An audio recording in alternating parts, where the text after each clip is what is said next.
નમસ્કાર, કેમ છો મિત્રો? હું ભાગ્યેશ ઝા, અધ્યક્ષ ગુજરાત સાહિત્ય અકાદમી. આપ સૌને મળીને ખૂબ આનંદ થાય છે, ખૂબ ગૌરવ થાય છે. આજે વિશ્વ માતૃભાષા દિવસ છે, એટલે સૌ પ્રથમ તો તમને સૌને આપણી વહાલી ગુજરાતી ભાષા માટે, માતૃભાષા માટે ખૂબ ખૂબ બધાઈયા, ખૂબ ખૂબ શુભકામનાઓ. આપણે જાણીએ છીએ કે ગુજરાત સરકારનો એક નિર્ણય થયો કે માતૃભાષા ફરજિયાત રીતે ભણાવવાની રહેશે, ભલે મીડિયમ ગમે તે હોય.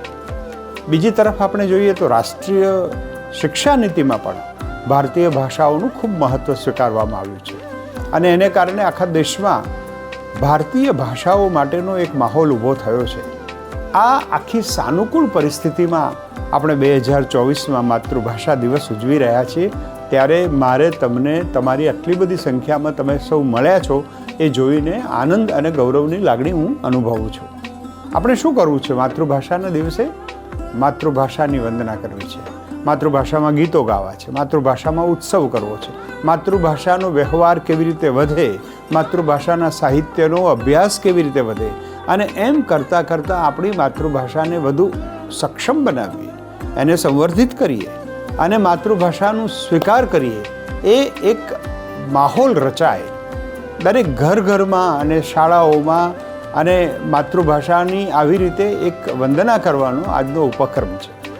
તમને એમ થશે કે અમે તો માતૃભાષાની પૂજા કરીએ જ છીએ, આવું બધું આટલું બધું કહેવાની ક્યાં જરૂર છે? પણ મિત્રો, એક ચિંતા છે. એક ચિંતા એટલા માટે છે કે કેટલાક લોકો વ્યામોહમાં ફસાઈને માતૃભાષાને છેદ ઉડાડે છે, માતૃભાષાને ભૂલવા માંડ્યા છે, અને એને લીધે બાળકોમાં એક પ્રકારની આઈડેન્ટિટીની એક નાનકડું કન્ફ્યુઝન સર્જાય છે કે હું ખરેખર કોણ છું. તમે ગુજરાતી હો તો ગુજરાતીમાં બોલતા આવડવું જોઈએ, તમે ગુજરાતી હો તો ગુજરાતીમાં લખતા આવડવું જોઈએ, તમે ગુજરાતમાં રહેતા હો તો ગુજરાતી વાંચતા લખતા આવડે અને ગુજરાતીમાં ગીતો ગાતા આવડે. એ આપણી આવશ્યકતા છે, આપણી જરૂરિયાત છે. આપણી કલ્ચરલ હાર્મની, જે સાંસ્કૃતિક સંવાદિતા છે આપણી, એ ટકી રહે એના માટે પણ આ બધું જરૂરી છે.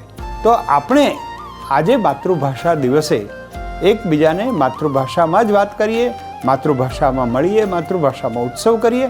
આપ સૌ માતૃભાષા માટે આજે પ્રતિજ્ઞા લો કે હું મારા જીવનમાં માતૃભાષાનું અનન્ય સ્થાન રાખીશ, કારણ કે મા, માતૃભાષા અને જન્મભૂમિ, આ ત્રણનો કોઈ વિકલ્પ નથી.